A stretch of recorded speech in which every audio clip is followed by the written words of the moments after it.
on the journey, and how journeying and healing and traveling is not always linear, how sometimes we go backward, we're falling, and how circular healing can be. Today's share is sponsored by Rini Gonsher for a complete recovery. They should be healthy and live long years, and Hashem should be protecting our soldiers.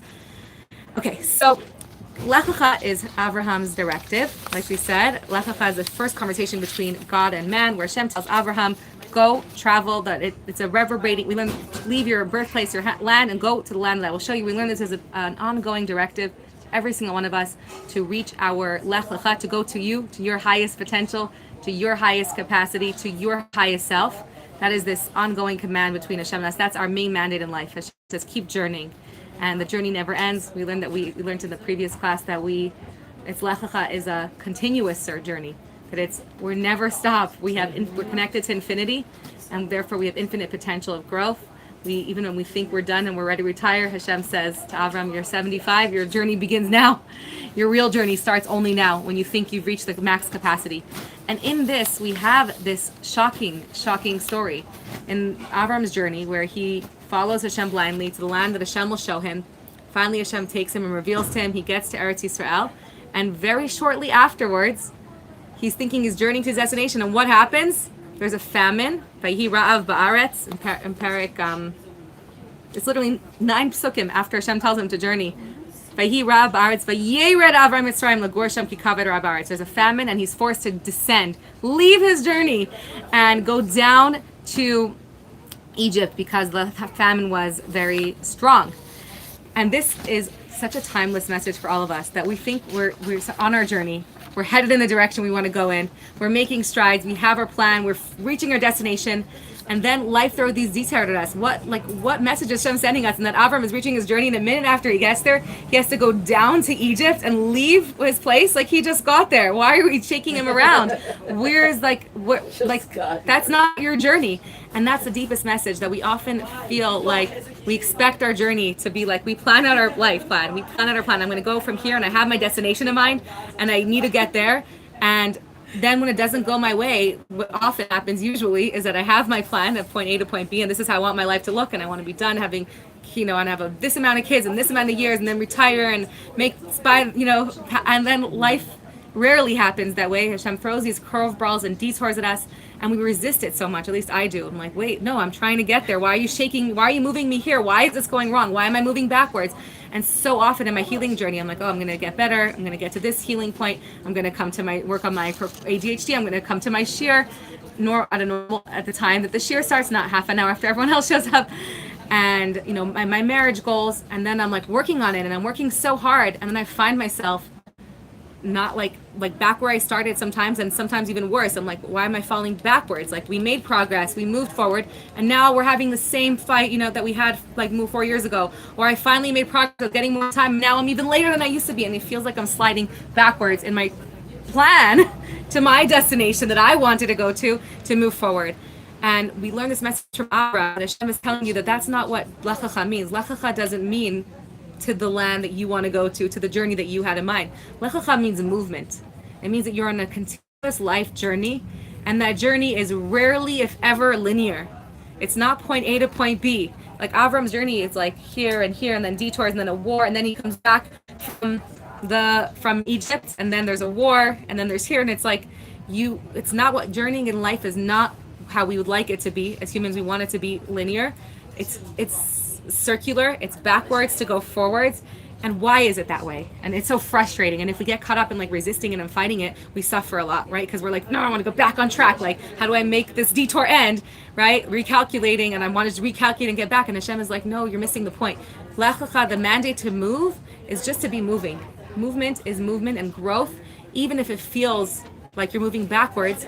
We imagine it, we say that it's like a spiral. It feels like you're going in circles. I'm back where I started. Like, I'm back exactly where I started, back at point A, same arguments, same struggles I used to have. Oh, another postpartum depression. I thought I'm done with that. I did what I need to do. I did that healing. Why am I back where I started? And it feels like a circle, but really it's a spiral. We're moving higher in these circles. Our whole life, the way Hashem designed life, is that we come back to the same chagim every year. We go back to the same exact, but higher, and a higher, from a deeper, I think even more than higher, I think it's deeper. So I think I'm coming back to the same place, but in a deeper way, in a more inner way. Or in another visual of this, it's moving backwards in order to move forwards, right? I need a leap, I need to jump forwards, and it's not possible to jump forwards without the backwards jump. And what do we learn from Avraham's big detour or backwards movement, where it says Yerida? He's going to Eretz Yisrael Aliyah. Instead of Aliyah, Vayered literally uses the word that he descended. To teach us that he's spiritually descended as well. We're not just talking about these, we're talking about when I have spiritual falls as well, where I'm growing in my Avodas Hashem and I'm back and spiritually falling and I'm not as connected as I used to be and I'm feeling less connected with my soul and my oneness and alignment. And what does Hashem say? I'm sorry I didn't bring this in the source. Avraham, what's the purpose of this descent?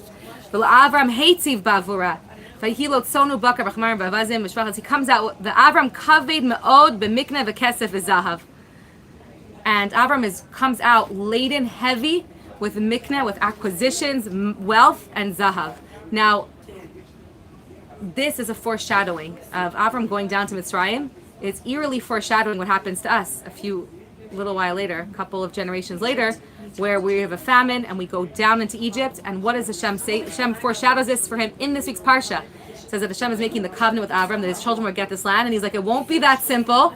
They're not just going to come here in this land. They're going to be in this land, and then they're going to have a detour. They're going to they're going to what's the pasuk? Did I bring it for you? They're going to be avadim be'eretz Yisrael. They're going to be servants. They're going to go down to Egypt. Why? Afterwards, they're going to come out with tremendous wealth. We always have this question. Wouldn't Avram have said, okay, spare them the wealth and let them not go through the tortures of the holocausts that they're going to have to go through? And Hashem is like, no, you're missing the point. It's not to come back. It's not the physical material wealth that they're going down for.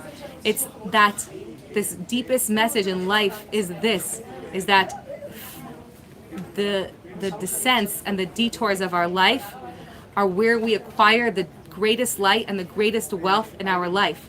Is that they couldn't achieve this high wealth. The giving of the purpose was to come out with this wealth, which is not physical wealth. Rechush gadol means that the sparks of godliness that they're going to take out of Egypt can only be taken out. That will give them the aliyah is that necessitates a yerida. You can only have the jump if you have the descent. Hashem designed the world in a way that from the detours of our lives, from the darkest places of our life, there we acquire the greatest light, the greatest wealth, and the deepest life messages. And I can say confidently that from my darkest places in my life, I am the greatest parts of myself I've discovered in the darkest parts of my life, where I didn't want to be there then, where I was in darkness, but now I know that those are the best parts of me. And the highest parts of me are when we went through struggle. Our relationship with my husband and I, our greatest, closest, and the deepest conversations that we have are from when we were in a dark place, from having to have those conversations. And those are just tiny examples. And the greatest example of this is now coming through the hostages that we're hearing over and over again, shockingly, things that I would never even dare to say that had they not said it. For the first example was Omer Shem Tov, where I just was listening to him on the way here. I heard it over and over again.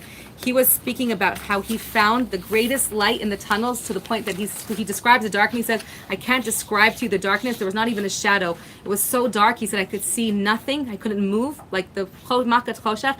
And there, he says, I somehow found the greatest light I ever had. He calls it, and then when they moved him to a place where he could move his limbs out of the cage, he says he called it the heaven of the tunnels, the heaven of and he describes the closeness he felt to the point that he says, I don't know where this light came to me from. He says it was probably from all of the tefillos of all of the Jews everywhere sending the energy to me. I felt it.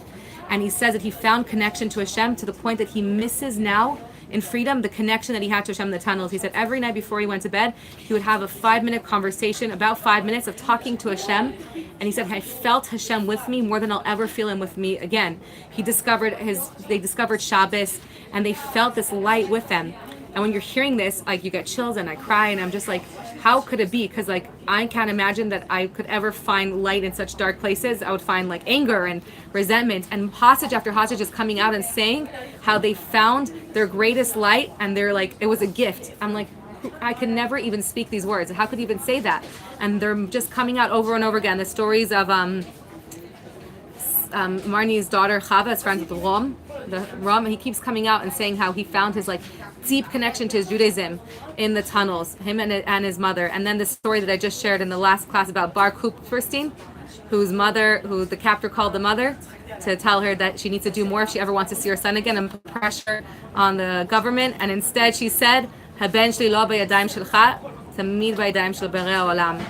my son is not in your hands. He isn't always in the hands of the Creator.